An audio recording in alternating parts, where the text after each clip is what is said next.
to all.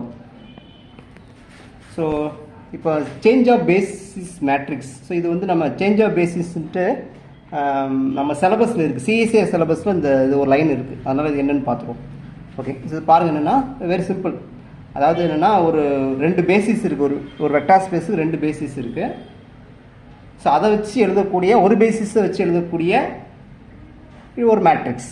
கரெக்டுங்களா? So இதான் concept. இப்போது சேஞ்ச் ஆஃப் பேசிஸ்னால் பாருங்கள், ஒன்றுமே இல்லை. ஸோ இதுதான் எனக்கு ஒரு பேசிஸ் கொடுத்தாச்சு. Basis of A basis of so n dimensional vector space over field F. ரைட்டுங்களா? இது வந்து இந்த வெக்டார் ஸ்பேஸுக்கு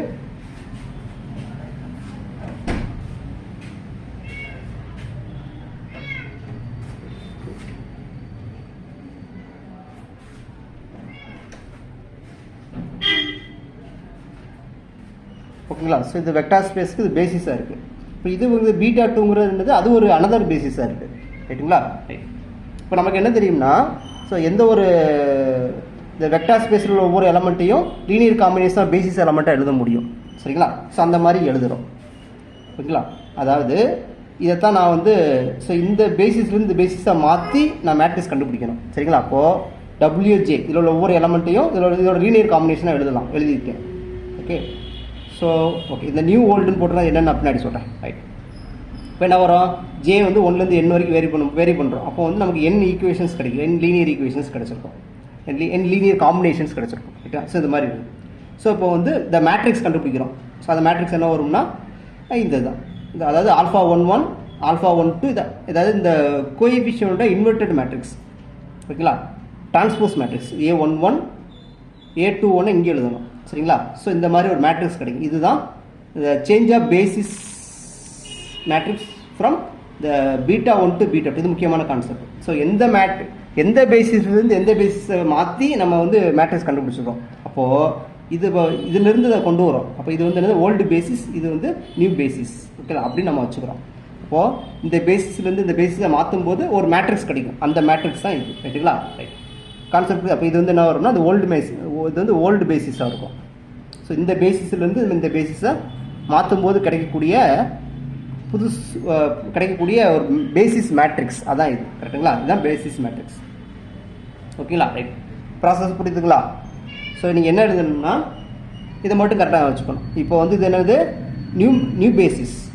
ஓகே, இதிலிருந்து இந்த பேசிஸை மாற்றும் போது கிடைக்கக்கூடிய மேட்ரிக்ஸோட என்ட்ரிஸ் தான் இது. ரைட்டுங்களா? ஸோ இதிலிருந்து இந்த பேசிஸை மாற்றும் போது கிடைக்கக்கூடிய மேட்ரிக்ஸ் தான் இந்த காம்பினேஷன்ஸ்.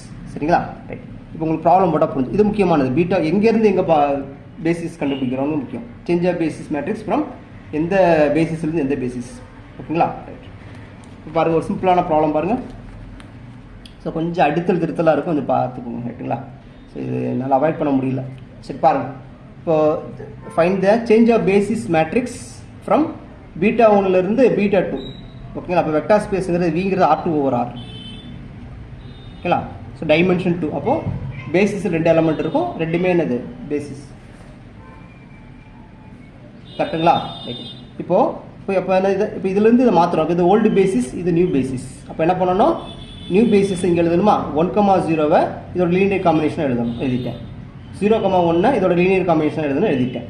ஸோ இந்த ABCDயை கண்டுபிடிச்சாச்சுன்னா அதான் நான் வந்துடும். அதான் என்னது? இந்த அதாவது ABCD ACBD இதான் என்னது?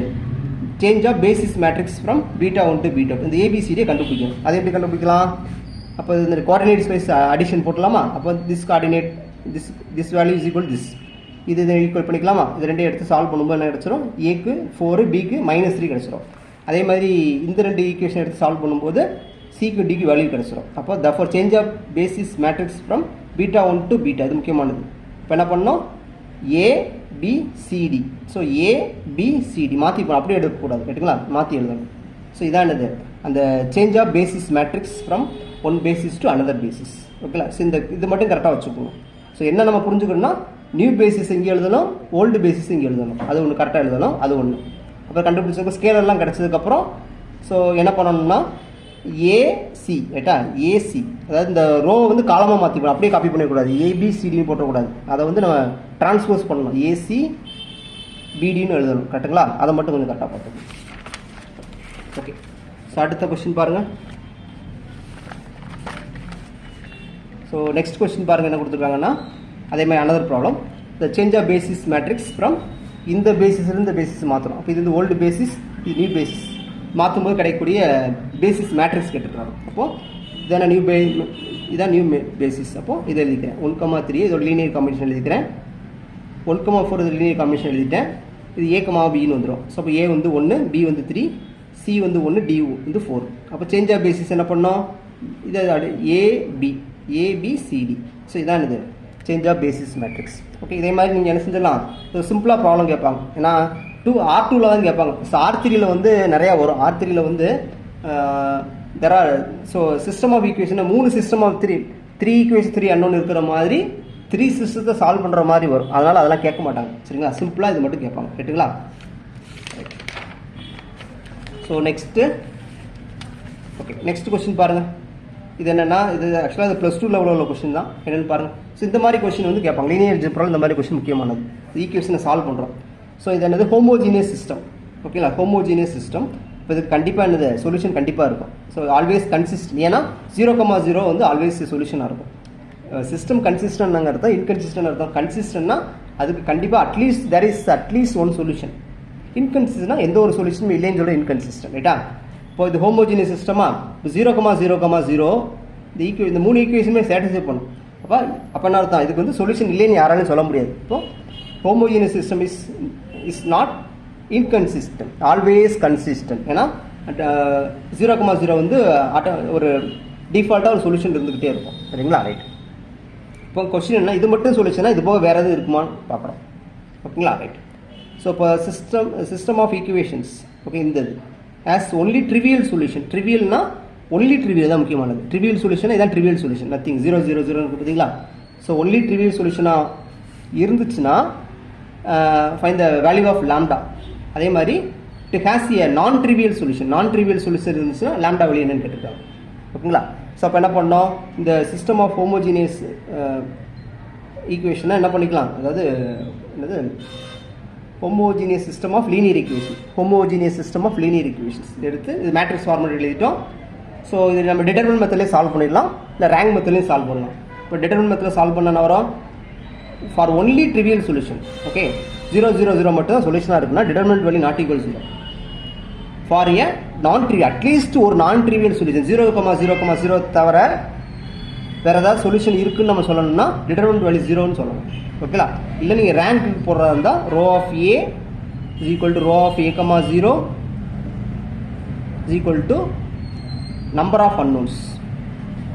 இப்படி இருந்துச்சுன்னா நான் வந்துன்னா ட்ரிவியல் சொல்யூஷன் மட்டும்தான் வரும். அதே நேரத்தில் ரோ ஆஃப் A,0 ஈக்குவலாக வந்து less then number of unknowns இருந்துச்சுன்னா ட்ரிவியல் நான் ட்ரிவியல் ரெண்டுமே இருக்கும். கரெக்டுங்களா? ஸோ இந்த கேஸில் ட்ரிவியல் சொல்யூஷன் மட்டும்தான் இருக்கும். இதில் ட்ரிவியல் நான் ட்ரிவியல் ரெண்டுமே சேர்ந்து இருக்கும். கரெக்டுங்களா? ரைட். ஸோ இப்போ என்ன கேட்டிருக்காங்கன்னா ட்ரிவியல் தானே கேட்டிருக்காங்க. ட்ரிவியல்னா டிட்டர்மினன்ட் வேல்யூ நாட் ஈக்குவல் 0ன்னு கண்டுபிடிச்சிட்டு நாட் ஈக்குவல் வச்சுட்டு லாம்டா வேல்யூ கண்டுபிடிச்சிருவோம். ஸோ அதான் answer for trivial solution. Only இதான் முக்கியமானது. ஒன்லிங்கிற வேர்டு முக்கியம். For a non trivial solution. Okay, அதுக்கு என்ன டிட்டர்மினன்ட் வேல்யூ 0. இப்போ லாம்டா வந்து 8. இந்த மாதிரி MCQ கொஸ்டின் வந்து சிம்பிளாக கேட்பாங்க. ரைட்டுங்களா? ரைட். இப்போ அடுத்து இதே மாதிரி இப்போ நான் ஹோமோஜீனியஸ் சிஸ்டத்தில் அதேமாதிரி ஒரு ப்ராப்ளம் பாருங்கள். ஸோ இது என்னென்னா non homogeneous system of linear equations. ஓகேங்களா? ஸோ இப்போ அதே தான், இது வந்து மேட்ரிக்ஸ் ஃபார்மேட் எழுதியாச்சு. இதில் அன்னோன் வந்து லாம்டா மியூ இருக்கும், அதை கண்டுபிடிக்கணும். அதை பொறுத்து இந்த சிஸ்டம் வந்து மாறும். ரைட், பார்ப்போம். இதை என்ன செய்கிறோம்னா ரோ ஆப்ரேஷன் யூஸ் பண்ணி இந்த ரோ ஈகுவலன்ட் ஃபார்முக்கு மாற்றிட்டு எனக்கு ஃபைனலாக இந்த ஸ்டேஜ் வந்துடும். இப்போது இந்த ஸ்டேஜ் வந்ததுக்கப்புறம் நான் என்ன பண்ண போகிறேன்னா, இப்போது நோ சொல்யூஷன் கேட்டிருக்கேன். நோ சொல்யூஷன் எப்போ வரும், rho of A not equal 0, row of A,B not ரெண்டுமே டிஸ்டிங்க்டாக இருக்கணும். ஓகே, அப்போ ரெண்டு டிஸ்டிங்க்டாக இருக்குன்னா என்ன அர்த்தம், இந்த வேல்யூ 0 ஆகணும், இந்த வேல்யூ 0 ஆகக்கூடாது. ஸோ அப்படின்னா ரேங்க் ரெண்டுமே டிஸ்டிங்க்டாக வரும். ஓகேங்களா? ஸோ இது அப்போ நோ சொல்யூஷன் இந்த கான்செப்ட். அப்போ அதாவது lambda is equal to 7 and mu is not equal to 9. கரெக்டுங்களா? ரைட். இப்போ யூனிக் சொல்யூஷனுக்கு என்ன பண்ணுவோம், யூனிக் சொல்யூஷன் தான் முக்கியமானது. ஆக்சுவலாக இதுக்கு வந்து இந்த ரெண்டு பிளேஸை பொறுத்து தான் மாறிக்கிட்டே இருக்கும். ஸோ இங்கே அதாவது இந்த ரெண்டு எலமெண்ட்டை வச்சு தான் இது வந்து நான் ஜீரோ ரோ கன்ஃபார்ம், இது ஒரு நான் ஜீரோ ரோ. இப்போ இது ஜீரோ ரோவா நான் ஜீரோ ரோவாங்கிறது 2 பொசிஷனை பொறுத்து மாறும்.